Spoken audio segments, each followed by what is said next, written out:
Salut, c'est Marco de Top for Phone. Aujourd'hui, petite vidéo de test du Wiko Car 2. Alors je dis petite tout simplement parce que cette vidéo ne devrait guère excéder les 30 minutes. On est sur un téléphone qui est un basique, donc c'est pour ça qu'elle ne sera pas très longue cette vidéo. Un téléphone que l'on appelle aussi en anglais feature phone. C'est cette fameuse catégorie finalement des téléphones qui sont des téléphones qui ne servent qu'à téléphoner et guère plus.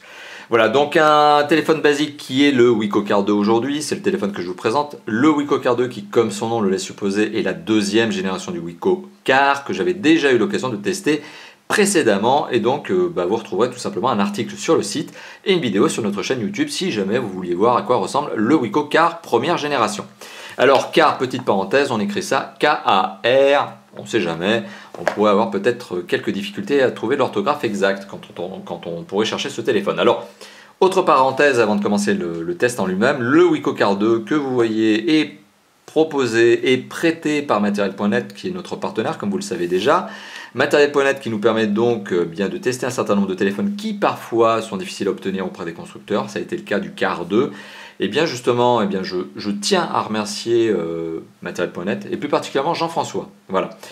Ça, c'était pour la petite dédicace. Alors, le test en lui-même, un test qui va être découpé en deux grandes parties. Première partie, c'est le matériel, l'esthétique, la connectivité, les performances du téléphone, si on peut vraiment parler de performance pour un téléphone comme celui-là. Et de l'autre côté, c'est le système d'exploitation. Vous allez voir qu'il s'agit d'un système d'exploitation propriétaire. Pas d'Android là-dessus. N'essayez pas, n'espérez pas avoir un Android. C'est du très basique, mais ça marche. Et donc un système d'exploitation que l'on verra dans la deuxième partie. Et en même temps, on parlera de l'usage finalement. Qu'est-ce que l'on peut faire de ce téléphone? À quoi sert-il? Et à la fin de ces deux grandes parties, classique dans les vidéos de Top for Phone, on aura une conclusion au cours de laquelle je vous donnerai mon propre sentiment. Donc c'est très subjectif, mais est-ce que oui ou non, il faut acheter le Wiko Car 2? Je vous donnerai mon avis, notamment dans la conclusion. Alors première partie de la première partie, c'est l'esthétique. Alors à quoi ressemble le téléphone? Vous allez voir qu'il est plutôt soigné en termes de design, en termes de fabrication. On est sur quelque chose qui est dans les bons standards. C'est même une bonne note. Alors le Wiko Car 2, petite parenthèse supplémentaire, c'est un téléphone qui vaut 46 € sur la boutique de notre partenaire Material.net en octobre 2013. On est donc sur un téléphone qui est pas cher. On est vraiment dans cette catégorie des basiques, low cost presque. Et donc forcément on est sur un téléphone qui low cost mais qui fait pas de chip. On a une belle qualité de fabrication, mais je vais y revenir. Alors sur la face avant on retrouve un écran de 2,8 pouces. Au-dessus de l'écran on retrouve un capteur, j'allais dire voilà, une première erreur, j'allais dire un capteur mais pas du tout, un écouteur tout simplement. En dessous, on retrouve le marquage Wiko. Forcément, Wiko est fier de montrer que le téléphone fait partie de sa marque, que c'est un modèle qui a été commercialisé par Wiko. En dessous, on retrouve un clavier avec un pad 4 directions qui présente une petite touche stylistique chromée, avec notamment des inserts chromés qui sont répétés tout au long de ce clavier. Un clavier 10 chiffres, donc forcément, lorsque vous voulez taper la lettre C dans un SMS, par exemple, vous allez taper 3 fois le chiffre 2. Voilà, bon, c'est un grand classique. Je ne vais pas vous apprendre à vous servir d'un clavier de ce type-là. Ça, c'est pour sa face avant. Alors, le clavier est en plastique un petit peu brut, doux au toucher, certes, lisse, mais c'est pas du soft skin. Ce qui veut dire qu'on a un agrément d'utilisation qui est peut-être inférieur à un clavier soft skin. D'un autre côté, c'est un téléphone qui sera sans doute doté d'une longévité bien meilleure, dans le sens où les soft skins, on le sait, ça s'use. Et au bout d'un moment, le caoutchouc qui compose le soft skin peut carrément complètement disparaître, se craqueler, se déchirer. Donc on est sur un téléphone qui, malgré tout, possède une belle qualité de fabrication sur son clavier, ce qui laisse présager de belles saisies de SMS longues, avec beaucoup de caractères à l'avenir. En gros, vous allez pouvoir utiliser ce téléphone pendant quelques années avant de voir le clavier lâcher. En tout cas, au niveau des touches en elles-mêmes. Alors, sur le côté gauche du mobile, on retrouve absolument qu'une fonctionnalité. Sur le dessus, on retrouve un jack 3.5. Sur le côté droit, on retrouve absolument aucune fonctionnalité. Et sur le bas, rien de plus, si ce n'est l'entrée micro USB qui servira à recharger le téléphone. À l'arrière du mobile, on retrouve plusieurs petites choses. On retrouve ici un haut-parleur qui présente la particularité d'avoir quelques petits picots pour permettre de décoller le téléphone de la table lorsqu'il est posé dessus. En gros, ça permet d'avoir un son un petit peu moins étouffé, mais je vous rassure, le son est quand même, malgré tout, étouffé. Forcément, on ne peut pas faire de miracle. On retrouve le marquage Wiko, on retrouve un capteur photo ici 2 mégapixels. Alors c'est un pauvre 2 mégapixels sur lequel je vais m'appesantir tout à l'heure et vous allez comprendre pourquoi. Notamment lorsque je parlais de l'usage de ce téléphone en appareil photo. On retrouve un double capteur, encore une fois de plus, j'ai un problème avec ce capteur, un double flash LED, ce qui est assez surprenant d'ailleurs sur un téléphone de cette catégorie que d'avoir deux flash LED. On est un peu étonné. Enfin, soit. En tout cas, c'est un flash LED qui balance très fort et sur lequel je reviendrai aussi tout à l'heure. Alors, il faut savoir que Le dos de ce téléphone ici, ce cache-batterie est en aluminium, extrêmement difficile à enlever, du moins il faut prendre le coup, et en général ce coup, eh bien, ça va vous détruire un peu les ongles, vous voyez, et en fait il y a une petite manip à faire. En fait le constructeur dit qu'il faut appuyer et pousser vers le haut. Si vous faites ça, vous allez en avoir pour des heures et des heures à essayer de l'ouvrir. Donc la petite astuce, c'est d'essayer d'enfoncer votre ongle ici, là, sur la partie juste au-dessus du capteur, et puis tirer vers le haut. Voilà. Et ça vous permet de l'enlever. Particularité, ça vous défonce les ongles.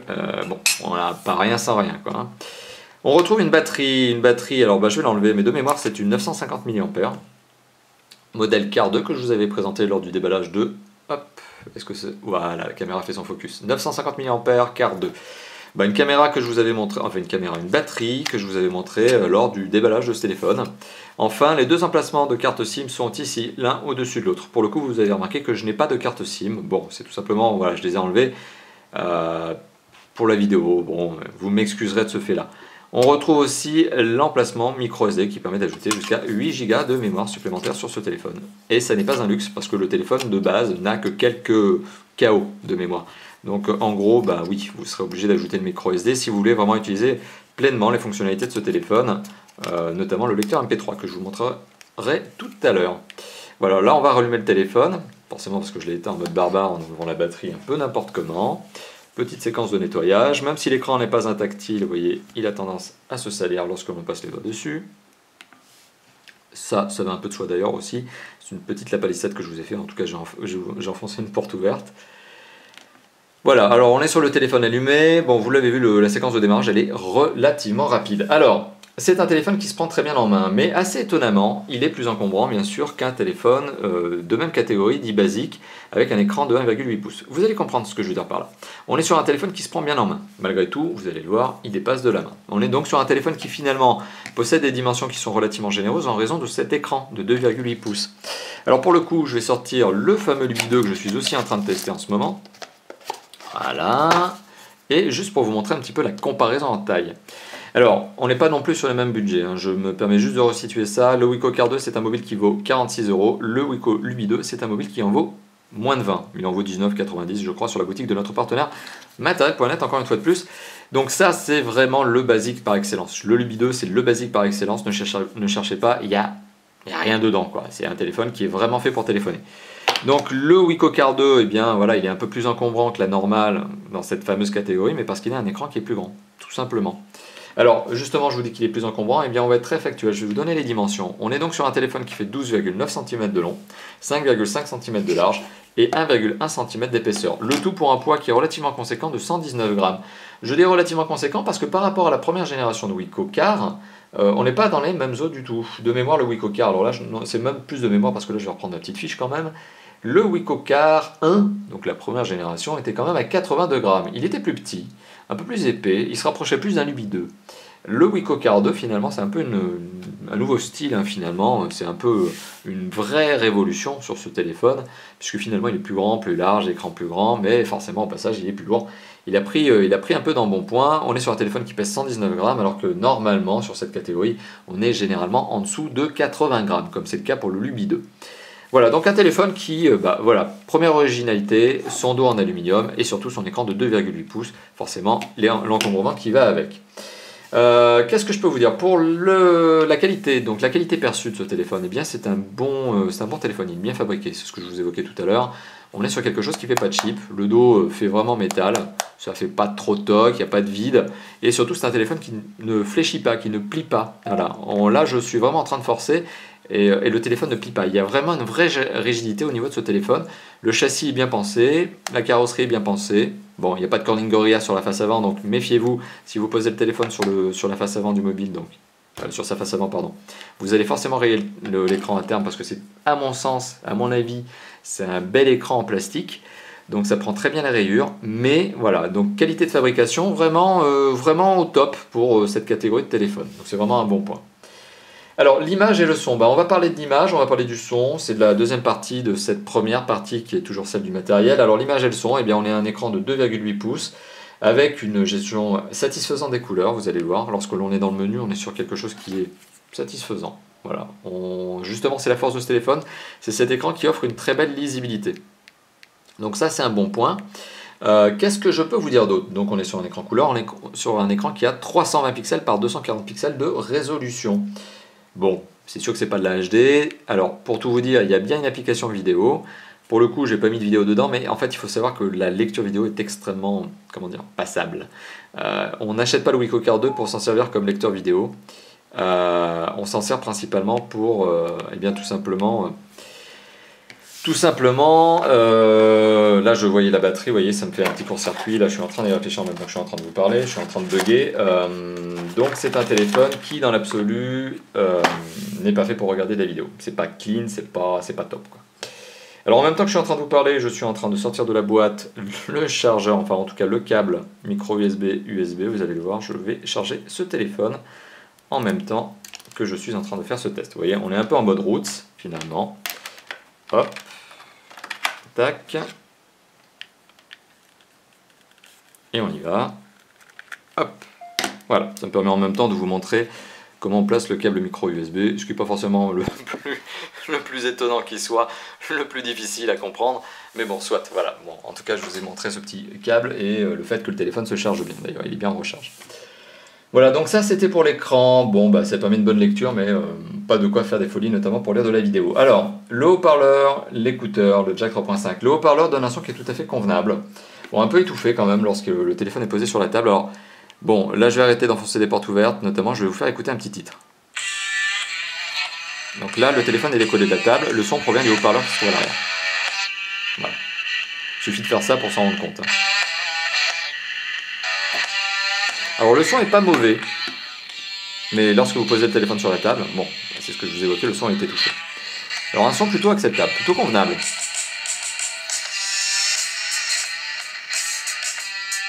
Et alors forcément on peut régler le volume avec les deux touches qui sont ici, dièse et étoile. Là je suis à fond.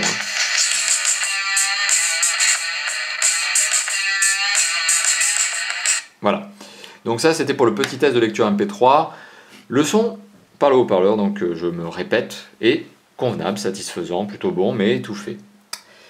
D'ailleurs il est plutôt bon, c'est même plutôt une bonne surprise sur cette catégorie de téléphone. En général on a des sons qui sont assez mauvais, là on est sur quelque chose qui est pas mal. L'écouteur donne un son qui lui aussi est tout à fait normal, j'ai pas constaté de problème, en conversation téléphonique ça marche bien, c'est-à-dire qu'on reçoit les appels, on entend convenablement son interlocuteur, pas de souci. Le jack 3.5 n'a pas tendance à être mauvais, enfin il n'est pas mauvais, mais il a par contre tendance à donner un son légèrement étouffé. Alors de mémoire, le son procuré par le jack 3.5 donc est un son donc, légèrement étouffé, mais alors maintenant de mémoire je crois que c'est un CTIA. Il me semble que Wico, j'ai peur de vous dire une bêtise maintenant, il faudrait que je vérifie, mais bon, si jamais je suis en train de vous dire une bêtise, je mettrai une annotation dans la vidéo. Mais il me semble que Wico, et c'est notamment le cas depuis le Pix 2, donc ça fait 4-5 modèles maintenant, a décidé de changer le format de son jack 3.5 qui était anciennement l'OMTP, donc un format très utilisé en Chine notamment, par le format CTIA. Bon, voilà, ce qui est un format qui est un peu plus répandu en Europe notamment. Donc c'est une bonne note. Donc de mémoire, je pense pouvoir vous dire que ce téléphone est bien doté d'un jack 3.5 CTIA. Si jamais je dis une bêtise, je mettrai une annotation notamment dans cette vidéo. Voilà, donc ce que j'ai noté par contre, ce dont je me souviens parce que j'ai mes petites notes à côté de moi en même temps que je suis en train de vous faire ce test, c'est que le son est légèrement étouffé lorsque vous utilisez un jack 3.5, enfin lorsque vous utilisez un casque sur le jack 3.5. Bon, voilà, conclusion, bien pour un entrée de gamme, pour un basique, c'est pas trop mal. C'est pas trop mal au niveau de l'image et du son, et c'est même le point de différenciation de ce téléphone par rapport à un ultra basique. Par rapport à un très très basique à 20 €, eh bien le Wicocar 2 tire son épingle du jeu, notamment en raison de sa qualité d'image et de sa qualité de son. Voilà, les performances, est-ce que l'on peut vraiment parler de performance? C'est le troisième point de cette présentation, notamment partie matérielle. Est-ce qu'on peut vraiment parler de performance sur un téléphone comme ça? Non, bien sûr que non. On ne va pas parler de processeur, on ne va pas parler de processeur graphique ni de RAM. Forcément, vous vous en doutez, il n'y a pas de jeu 3D sur ce genre de téléphone. Vous ne pourrez pas jouer aux jeux 3D. Tout au plus à quelques jeux 2D. Tout au plus, comme je vous le montrerai d'ici quelques instants. Et encore, il y en a un de base et il n'est pas folichon. Mais bon, il y en a un de base. Par contre, ce qui est intéressant à noter, c'est bien la mémoire. Alors la mémoire, eh bien, il faut savoir que ce téléphone dispose d'une mémoire, vous voyez, quand je vous disais que ça se comptait en KO, eh bien oui, c'est pas rien, c'est que de mémoire, la mémoire interne de ce téléphone est équivalente à un demi-mégaoctet. Vous avez bien compris, hein. Un demi, la moitié, d'un mégaoctet. C'est pas un giga, c'est un méga. Donc c'est vraiment pas beaucoup. Mais pour le coup, j'ai ajouté une carte mémoire de 8 Go, donc qui ici devient une carte mémoire de 7,4 Go. C'est tout à fait normal, c'est la conversion, il n'y a rien d'étonnant là-dessus, sur laquelle eh bien, il me reste, vous voyez, 4,8 Go. Donc là, je suis en plus en train d'utiliser le lecteur, enfin le gestionnaire de fichiers, pardon, qui me permet de connaître la mémoire de mon téléphone et de ma carte mémoire. Bon, tout ça pour vous dire que finalement, en termes de performance, c'est pas folichon, hein. On n'est pas sur un truc de fou furieux, mais malgré tout, on est sur un truc qui permet de... voilà, de mettre de la musique, voilà, c'est vraiment le basique, c'est un basique. Alors, je vous parlais des jeux, justement, on va lancer un petit jeu pour vous montrer quel est le type de jeu que vous pouvez espérer avoir sur ce genre de téléphone. Voilà. Voilà. Donc c'est mignon, hein, mais bon, ça ne casse pas trois pattes à un canard. Hein.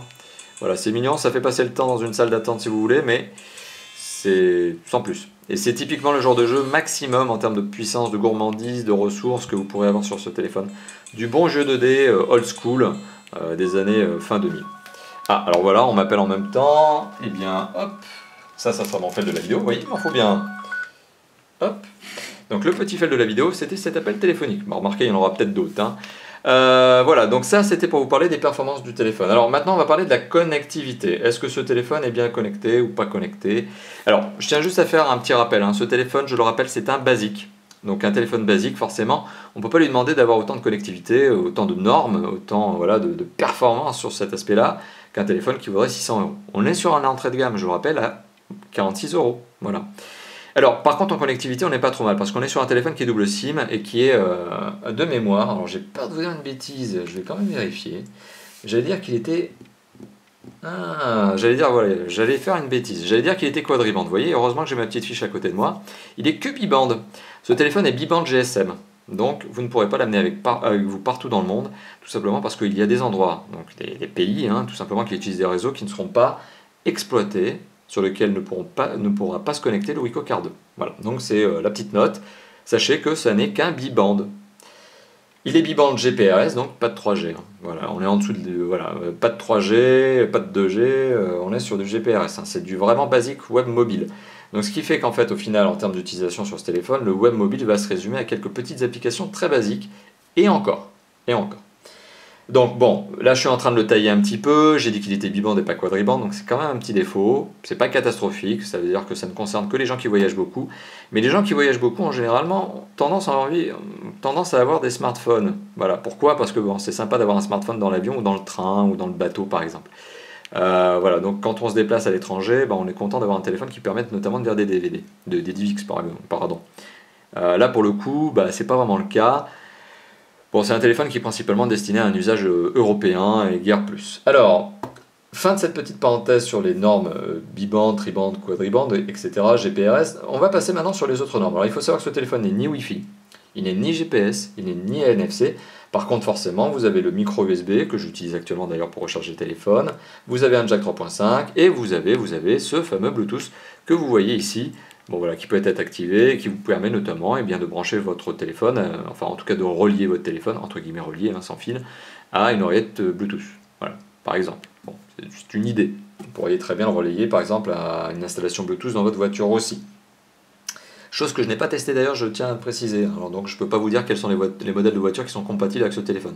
Parfois vous me posez les questions, sachez que malheureusement sur le marché, vous vous rendez compte, marché hexagonal, il y a pas mal de voitures qui ont des connecteurs, enfin en tout cas des récepteurs Bluetooth à l'intérieur, et je peux pas vraiment tout tester, je peux pas tester toutes les voitures avec tous les téléphones. Hein. Voilà, donc je peux pas aller plus loin, mais sachez que c'est un Bluetooth 3.0. Voilà, pour la petite parenthèse. Alors on notera également dans ce téléphone qu'il y a une antenne, enfin en tout cas il y a une radio FM. Alors la radio FM nécessite que vous branchez les écouteurs pour vous servir de la radio, tout simplement. Voilà. Sans les écouteurs, vous n'aurez pas d'antenne, donc le téléphone ne captera pas tout simplement le réseau, entre guillemets, radio. Donc il y a bien un tuner radio FM par contre, c'est un bon point, c'est un point supplémentaire. Donc les autres points qui sont intéressants dans ce téléphone, c'est qu'il s'agit d'un double SIM. Alors pour le coup, je vous l'ai évoqué tout à l'heure, voilà, j'ai pas mis de double SIM, donc on ne pourra pas vraiment aller très très loin dans la fonctionnalité téléphonique. Mais sachez tout simplement que c'est un grand classique, c'est-à-dire que vous allez avoir un répertoire dans lequel vous allez désigner des numéros de téléphone, que vous pouvez appeler avec la carte SIM 1 ou 2, vous avez un journal d'appel, c'est la même chose, carte SIM 1 ou 2, le tout est plutôt bien distingué. Voilà, mais c'est vraiment l'utilisation basique du double SIM. Il n'y a pas trop de fonctionnalités dans le sens où vous n'allez pas choisir quelle est la carte SIM qui va servir à faire de la data. Il n'y a pas de choix. c'est la carte SIM 1. Vous n'allez pas vraiment aller très loin dans le niveau de détail au niveau de l'utilisation de vos deux SIM. À la rigueur, vous allez pouvoir passer l'une ou l'autre en mode avion, c'est tout. Donc c'est vraiment une gestion très simple du dual SIM. Autre point, quand je parle de connectivité, il y a un point très intéressant qu'il faut évoquer. Alors les constructeurs sont obligés de vous l'indiquer, c'est une obligation légale faite par l'Union européenne. Les commerciaux, entre guillemets, donc les entreprises qui commercialisent les téléphones, donc à savoir les revendeurs web notamment, les boutiques physiques, les opérateurs, donc toute personne qui commercialise un téléphone doit vous le donner. Les journalistes ne vous le donnent pas forcément en obligation, mais on vous le donne par titre informatif. C'est, alors maintenant je vais cracher le morceau, le DAS, le débit d'absorption spécifique. Donc la capacité qu'a un téléphone à émettre ou peu, beaucoup ou peu d'ondes. Bon, vous l'avez bien compris. Donc le DAS de ce téléphone, quel est-il? Alors, je me permets juste une petite parenthèse, le DAS en Europe ne doit pas dépasser 2 watts par kilo. Voilà, donc il est lié à une certaine méthodologie de calcul qui a été imposée par l'Union européenne. Donc le téléphone ne doit être utilisé par exemple que d'une seule manière, donc en appel. On teste le niveau d'onde que balance le téléphone au niveau de la tête par exemple, et on dit s'il passe ou pas la norme. Donc 2 watts par kilo, c'est un score, voilà, il ne faut pas le dépasser si vous voulez commercialiser un téléphone en Europe. Si le constructeur le veut, il ne peut pas le dépasser, sinon il est interdit de commercialisation en Europe, ce qui peut être très lourd de sanctions d'ailleurs. Donc c'est pour ça que les constructeurs évitent toute blague là-dessus. Donc ce qu'il faut savoir, c'est que ce téléphone est effectivement doté d'un DAS qui est malheureusement, et là vous allez le sentir, malheureusement très élevé. Voire malheureusement, je vais le dire comme ça, trop élevé. On est sur un DAS qui est le deuxième plus haut DAS que j'ai jamais eu l'occasion de tester. Alors, il faut savoir qu'il y a quelques temps, j'avais dézingué un téléphone dans mon commentaire, dans ma vidéo de test, en indiquant que c'était le plus mauvais des téléphones, et c'est vrai, ça allait encore, qui avait un DAS de 1,9, ce qui est d'ailleurs scandaleux aujourd'hui en Europe. Sur le Wiko Car 2, on est sur un DAS qui est très, très, très élevé. On est sur un DAS de 1,7, ou plus précisément 1,706. Donc watts par kilo, alors que la norme est à 2. Donc on est en dessous de la norme légale, hein, ça va, ça marche, c'est légal comme téléphone.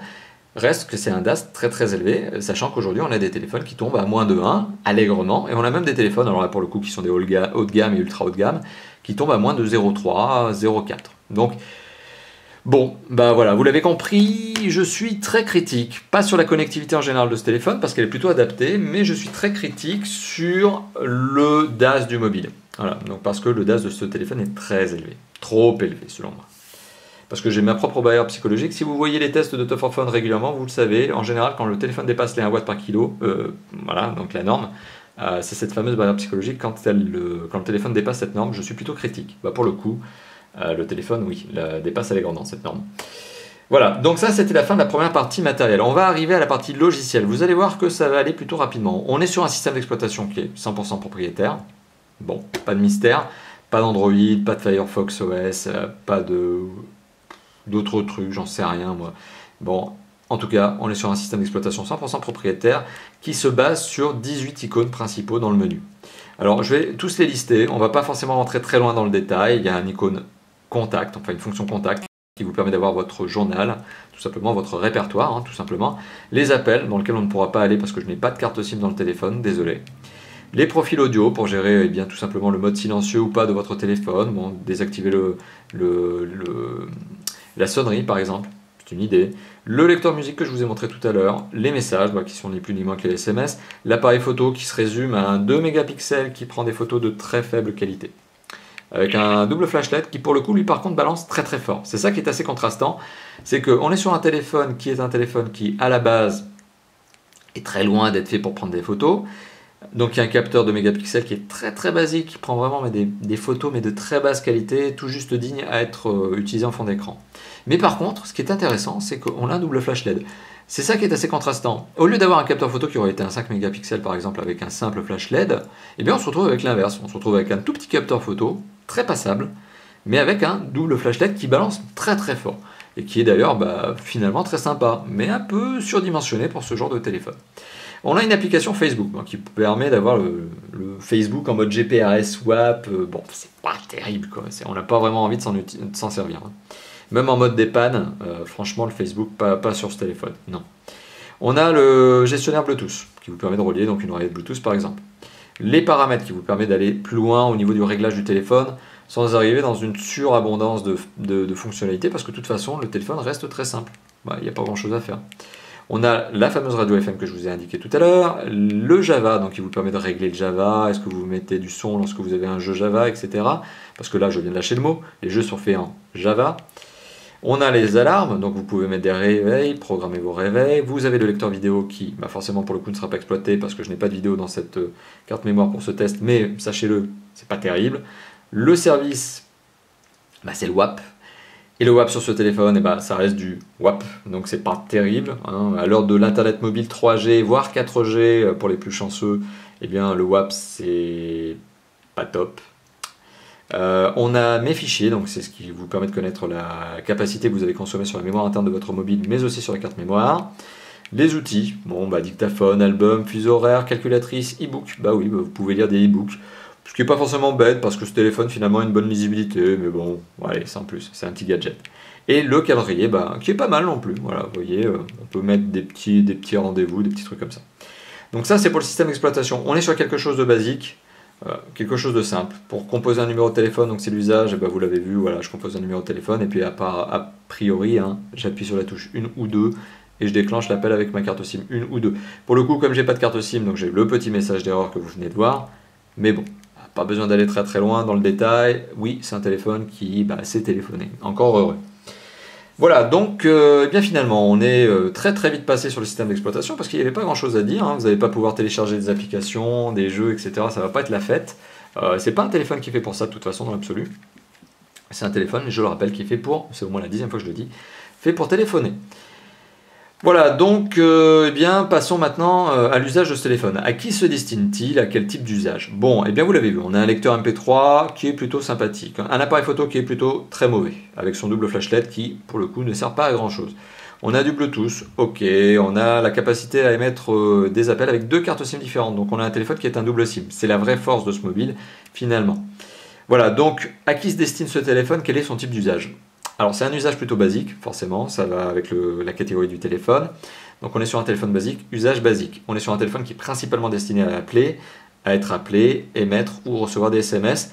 À la rigueur, vous l'avez compris, écouter de la musique via le lecteur MP3 ou la radio FM. Voilà, mais ça s'arrête vraiment là, c'est son usage. Donc on est sur un téléphone qui est principalement destiné à une clientèle de particuliers. Je pense que les professionnels auront beaucoup de mal à s'accommoder avec ce genre de téléphone, si ce n'est par exemple le petit artisan qui n'a pas envie, et je le comprends parfaitement, d'investir beaucoup d'argent dans un téléphone qui pourrait par exemple être cassé lorsqu'il est en déplacement sur un chantier, par exemple, vous voyez ce genre d'utilisation. Donc on est sur un téléphone qui est plutôt fragile malgré tout. Si vous le laissez tomber, il y a de fortes chances que ça raye très rapidement le dos en aluminium, mais bon, il ne va pas exploser, bon, c'est l'avantage, mais ça va le marquer, et comme on est sur un téléphone qui est plutôt joli même pour un basique, ça serait un peu dommage. Donc voilà, on n'est pas sur un téléphone destiné à supporter de la chute, mais on est sur un téléphone qui est malgré tout résistant, principalement destiné à des particuliers qui ne sont pas désireux de mettre beaucoup d'argent dans leur téléphone, qui ne veulent pas mettre beaucoup d'argent ou qui ne peuvent pas mettre beaucoup d'argent. Voilà, mais on n'ira pas plus loin dans ce détail. Voilà, donc c'est un téléphone raisonnable pour un choix raisonné. Donc il n'y a pas besoin de mettre beaucoup d'argent pour ce genre de téléphone. C'est vraiment la particularité de ce mobile, pas cher. Voilà, donc l'usage, vous l'avez compris, je vous l'ai évoqué, et puis le type de clientèle à qui se destine ce mobile, vous l'avez compris également. Voilà, petit point sur lequel je n'ai pas vraiment embrayé, c'est l'autonomie de ce téléphone. Je vous ai montré la batterie très rapidement, 950 mAh tout à l'heure. Bon, c'est une batterie qui vous permet de tenir des jours et des jours en veille. C'est un téléphone que j'ai laissé poser de côté pendant plus d'une semaine, et la batterie était toujours chargée. Donc mon contre-exemple, l'effet Bonaldi avec ce que je viens de vous montrer, effectivement il a fallu que je le recharge, mais là ça fait plusieurs jours encore de plus que cette fameuse semaine qui se sont écoulées. Je suis très en retard d'ailleurs pour les tests, vous l'avez probablement remarqué. Voilà, mais tout ça pour vous dire que c'est un téléphone qui forcément est basique, a pas beaucoup de fonctionnalités, et pas très gourmand, et même avec une batterie de 950 mAh, ça tient des jours et des jours. Petite parenthèse d'ailleurs que je me rends compte que je n'ai pas fait tout à l'heure, le clavier est rétroéclairé. C'est un bon point, l'écran, et ça va avec la consommation énergétique. Le clavier est donc rétroéclairé. Sachez que dans le noir, vous allez pouvoir taper des SMS. Je ne sais pas si on va vraiment pouvoir voir grand chose, parce qu'il y a des conditions lumineuses qui sont assez particulières aujourd'hui. Pour le coup, d'habitude, j'ai pas assez de lumière. Pour le coup, aujourd'hui, j'en ai beaucoup. Donc, un peu difficile. Bon, quoi qu'il en soit, conclusion de cette vidéo. Parce que j'ai fait beaucoup de parenthèses, il est temps à un moment donné d'arriver quand même à la conclusion. Qu'est-ce que je pense de ce téléphone? Qu'est-ce que je peux vous en dire? Est-ce que le Wiko Car 2 est un téléphone qui me séduit? Dans l'absolu, oui. C'est assez contrastant. Je vais vous dire pourquoi, vous allez comprendre. C'est un téléphone qui me plaît dans l'absolu parce qu'il a un design qui est plutôt sympa, un écran qui est plutôt bien fait. Pour un basique, on est sur quelque chose qui sort de l'habituel, quelque chose qui est bien fait, qui présente en tout cas nettement mieux qu'un Lubi 2 par exemple que je remets à côté. Vous voyez la différence, elle est flagrante. Donc on est sur un basique, entrée de gamme, 46 €, mais qui en propose quand même, qui est sympa. Malgré tout, il y a des points qui sont quand même assez négatifs. Il y en a un qui me fait vraiment tiquer, c'est vraiment le DAS. Le DAS à 1,7, c'est quand même assez élevé et je suis un petit peu déçu parce que je m'attendais quand même à meilleur sur ce téléphone. Alors, charge à vous de savoir si vous êtes quelqu'un qui utilise beaucoup son téléphone. Si vous utilisez beaucoup votre téléphone en appel et que vous l'avez tout le temps arrivé à votre oreille, sachez que le DAS, il n'a pas été créé pour rien par l'Union européenne. Il est là pour valoriser un risque potentiel au niveau de la santé quand le téléphone est utilisé de manière très intensive. Parce qu'il émet des ondes. Alors aujourd'hui c'est un principe de précaution, hein. Je vous rappelle, on n'a toujours aucune étude suffisamment fiable pour vous dire qu'un téléphone est dangereux pour la santé en raison de ces ondes. On n'a pas suffisamment de recul aujourd'hui. Malgré tout, donc il y a le principe de précaution, et c'est aussi pour ça que je vous en parle, et c'est pour ça aussi que j'ai ma propre barrière psychologique. D'ailleurs, tous les téléphones que j'utilise à titre personnel ne dépassent jamais 1 watt par kilo. Jamais. Mais ça, c'est ma propre conception, c'est ma propre manière de voir les choses. Vous n'avez peut-être pas forcément la même. Donc voilà, sachez que effectivement c'est un téléphone qui dans l'absolu est sympathique, beau design, écran sympa, lecteur MP3 qui marche bien, le son tout à fait sympathique aussi, notamment par le haut-parleur ou le jack. Il n'y a pas grand chose vraiment à critiquer sur un téléphone basique de ce niveau-là. Il est pricé, il est vendu à un prix qui est tout à fait raisonnable, hein, qui est tout à fait dans la bonne norme. Reste le DAS. Voilà. Donc si je dois lui trouver un vrai point négatif, c'est son DAS. D'autres pourraient trouver des points négatifs supplémentaires, comme par exemple le fait qu'il n'ait que bibande, le fait qu'il n'ait pas Wi-Fi, le fait qu'il n'ait pas 3G, bon, etc. C'est sûr, on peut toujours en demander plus à un mobile. Après, d'un autre côté, il faut le payer aussi, hein. Plus on en demande, plus il faut payer les composants, et le constructeur derrière, il se régale un peu. Bon, voilà. Donc, ma conclusion de ce téléphone, est-ce que c'est un téléphone que je vous recommande? Non. Concrètement, je ne vous recommande pas ce téléphone à l'achat. Est-ce que c'est un téléphone que je vous déconseille à l'achat? Non plus. C'est-à-dire que voilà, c'est vraiment à vous de faire le choix. Pour une fois, je suis entre deux eaux. Vous voyez, je ne peux pas vous dire que c'est un mauvais téléphone, mais c'est pas un bon téléphone. C'est voilà, je suis un peu voilà, vous l'avez compris, le DAS me fait vraiment relativiser mon appréciation. Dans l'absolu, s'il n'y avait pas eu le DAS, je pense que je vous aurais dit que c'était un bon téléphone. Voilà. Bon. C'est pour vous donner un petit peu mon idée au final. Voilà, donc merci d'avoir visionné cette vidéo qui dure, bien vous le voyez maintenant, près de 32 minutes. Donc on est vraiment dans les bonnes eaux, hein, je vais dire, hein, tout simplement au niveau de ce que je vous avais dit. Une vidéo qui dure 30 minutes pour un basique, hein, c'est normal. Pas grand chose à dire, on va pas aller beaucoup plus loin. Donc merci d'avoir visionné cette vidéo. Comme d'habitude, elle est publiée sur YouTube. Donc c'est peut-être d'ailleurs là où vous êtes en train de la regarder. Si vous êtes en train de la regarder sur YouTube, n'hésitez pas à vous abonner si ça n'est pas déjà le cas. Si c'est déjà le cas, bien merci de faire partie de nos premiers dizaines de milliers d'abonnés. Aujourd'hui, on est à peu près de 20 000. Hein. On est à 18 000, je crois. Aujourd'hui, au moment où je fais ce test, en octobre 2013. Voilà, donc j'ai bon espoir avec vous d'arriver très rapidement aux 20 000. N'hésitez pas également à commenter tout simplement la vidéo, hein, à réagir sur la vidéo en elle-même, que vous la voyez sur YouTube ou sur le site Top 4 Phone. N'hésitez pas à commenter la vidéo, à dire ce que vous en pensez, ma manière de présenter le mobile en lui-même. Si vous avez des questions, n'hésitez pas. N'hésitez pas également à nous rejoindre sur notre site, donc bon, voilà, c'est là aussi où vous êtes peut-être en train de voir cette vidéo. N'hésitez pas aussi à nous rejoindre sur notre forum, notamment une section qui s'appelle Quel téléphone choisir. Donc si vous avez encore quelques hésitations, si vous ne savez pas si le Card 2 est vraiment le mobile qu'il vous faut, on a une section donc sur le forum qui s'appelle Quel téléphone choisir. N'hésitez pas à poser votre question là-bas, tout simplement. Sachez que je ne répondrai pas sur le site ni sur la chaîne YouTube parce qu'on a le forum qui est fait pour ça, avec une communauté que je tiens à remercier de contributeurs qui sont très réactifs et parfois même plus réactifs que les membres de Top 4 Phone. Donc encore merci à eux, merci à vous d'ailleurs si vous en faites partie. Et deux autres endroits où nous retrouver, notre Facebook, notre Twitter. Donc n'hésitez pas là aussi à nous rejoindre sur Facebook. Pourquoi? Eh bien tout simplement parce que c'est sur Facebook que je vous donne le planning de test. Le mien, celui d'Étienne et celui des autres testeurs qui vont nous rejoindre. Parce que sachez qu'aujourd'hui on est deux pour le moment, hein, on a été plus dans le passé, on est deux pour le moment, on sera plus à l'avenir. On va être de plus en plus nombreux, notamment à tester des téléphones pour Top 4 Phone. C'est l'objectif, c'est notamment d'avoir une couverture de plus en plus large et de tester tous les téléphones possibles justement du marché hexagonal. Voilà, donc voilà, on est en plein recrutement et on continue, notamment des testeurs. Donc c'est sur le Facebook que vous trouverez notre planning et les prochains tests que l'on va faire. N'hésitez pas aussi à nous rejoindre sur Twitter. Pourquoi? Eh bien Twitter me permet de vous donner des petits flash news. La baisse de prix d'un téléphone, l'arrivée du téléphone au sein d'un catalogue de constructeurs, enfin d'opérateurs, pardon, quelques rumeurs, etc. Voilà. Donc vous l'avez compris, YouTube, le site, le forum, Facebook, Twitter, autant d'endroits où nous retrouver, autant d'endroits où réagir, interagir avec nous. Merci d'avoir visionné cette vidéo, il ne me reste plus qu'à vous dire à bientôt. Donc à bientôt, ciao ciao pour les prochaines vidéos. Allez, ciao.